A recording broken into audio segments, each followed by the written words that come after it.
Look closely at the severed head in this painting. The slack jaw, the dimming eyes, the blood still leaving the neck. That face belonged to the man who painted it. Caravaggio put himself there, decapitated, held up like a trophy.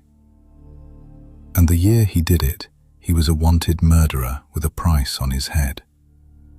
Why would a man paint his own execution?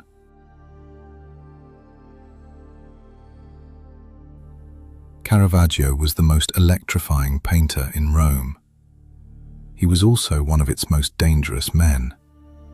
This is the story of how the greatest artist of his generation became a fugitive, hunted across Italy under a sentence of death.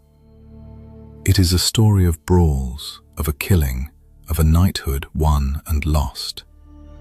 And it ends with one painting, the most personal and the most desperate thing he ever made. To understand the severed head, you have to start with the man holding the brush.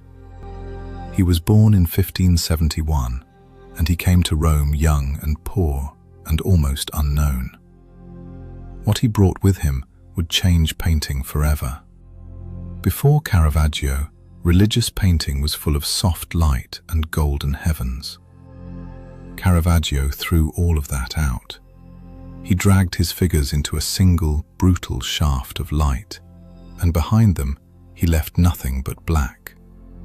A body, lit like a crime scene against a wall of darkness.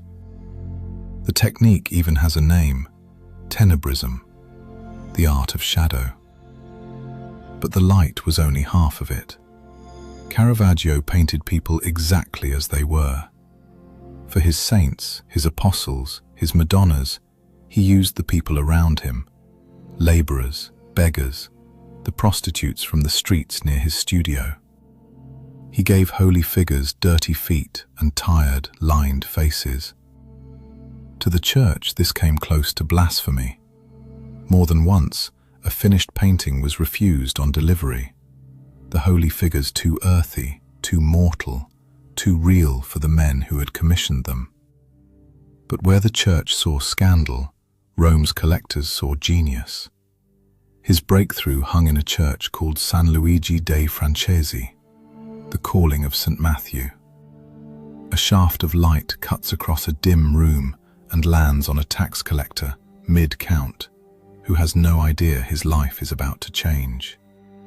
Crowds came to see it. Younger painters came to copy it. The commissions came, and the money came, and for a few short years, Caravaggio was untouchable. And here is where the story turns. The same intensity that lit his paintings ran through everything else he did. Caravaggio carried a sword through Rome at night, which was against the law. The city's archives are thick with his name. Brawls, insults, a libel suit. He was arrested once for throwing a plate of artichokes into a waiter's face. Violence was not an accident in Caravaggio's life. It was the air he breathed. For years, his talent shielded him. Patrons paid his fines. Cardinals quietly made problems disappear. But by the spring of 1606, Caravaggio stood at the height of his fame, and he was about to lose all of it in the space of a single afternoon. On the 28th of May, 1606, Caravaggio met a man named Ranuccio Tommasoni. There was bad blood between them, and it had been building for a long time. That afternoon, in a square in Rome, it boiled over into drawn swords. When it was finished, Tommasoni lay bleeding to death on the ground. Caravaggio was wounded. And he was now a killer. What the fight was actually about, no one can say for certain. A debt from a wager, a point of honor, a woman both men knew. The records contradict one another, and the truth went into the ground with Tommasoni. What came next was not a prison sentence. The authorities issued a bando capitale, a capital sentence. It meant Caravaggio could be lawfully killed by anyone, anywhere. His head was worth money to whoever brought it in. He was no longer a man with a problem. He was prey. So he ran. For the next 4 years, Caravaggio was a fugitive, and he never stopped moving. He fled first to Naples, beyond the reach of Roman law, and then he did something extraordinary. He sailed to Malta and talked his way into one of the most exclusive orders in Europe, the Knights of Malta. For the order, he painted an enormous canvas, the beheading of John the Baptist. It is one of the greatest paintings of the 17th century, and in the blood spilling from the saint's severed neck, Caravaggio did something he had never done before and would never do again. He signed his name. It is the only painting Caravaggio ever signed. He signed it in blood. For a moment, it looked as though he had outrun his past. A knight, respectable, almost safe. But the violence followed him like a shadow. Within months, there was another brawl, and a knight was badly wounded. Caravaggio was thrown into a Maltese prison cut into solid rock, and somehow he escaped it. The order expelled him in his absence and entered the words into its own records. He was cast out as a foul and rotten member. He kept running. Sicily, Syracuse, Messina, Palermo, painting all the way. He was a different painter now. The careful, jewel-like detail of his Roman years was gone. He worked fast, in broad strokes, the darkness in his canvases deeper than ever, as if the paintings themselves were running out of time with him. Then, back to Naples. And in Naples, the past finally caught up with him. Outside a tavern, men were waiting for him in the dark. They attacked him and cut his face. Those who saw him afterwards said the most famous painter in Italy was barely recognizable. A rumor even reached Rome that Caravaggio was dead. He was not. But the man who survived that night knew his time was almost gone.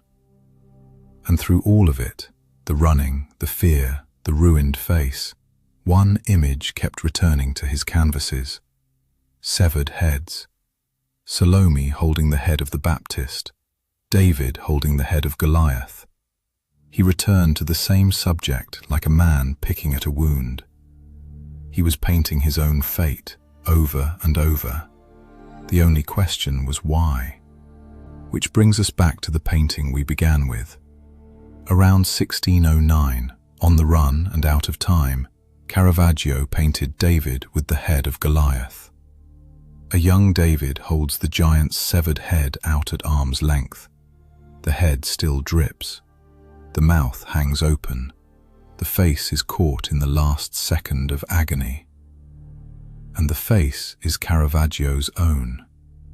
He painted himself as Goliath, defeated, decapitated, dead. And there is a detail stranger still. Some scholars believe the young David, the executioner, the boy holding the blade, is also Caravaggio, a portrait of himself as a younger man. If they are right, then Caravaggio painted himself killing himself. For a long time this looked like pure self-punishment, a guilty man's confession in paint. But there is a stronger explanation, and it changes how you see the entire painting. The canvas was almost certainly made for one specific man, Cardinal Scipione Borghese. Borghese was the nephew of the Pope, and the one person in Rome with the power to lift a capital sentence. So look at the painting again. Read it not as a confession, but as a message. Caravaggio is holding out his own severed head to the cardinal. He is saying, "Look, I am already condemned. I have already been punished. There is nothing left in me for the law to take." The severed head was not horror for its own sake. It was a plea for mercy, a surrender and a bargain, painted into a single ruined face. That is why a man would paint his own execution, because the painting might just buy back his life. And it almost worked. By the summer of 1610, word reached Caravaggio that a pardon was finally close. He gathered his paintings, boarded a small boat, and set out up the coast toward Rome, toward the cardinal, and toward his life back. He never arrived. Caravaggio died in July 1610 on a desolate, malarial stretch of shoreline at Porto Ercole. He was 38 years old. His body was never found. How he died has been argued about for 400 years. Fever, infection from his old wounds. In 2010, researchers examined bones believed to be his and offered another answer: lead poisoning from the very paint he worked with.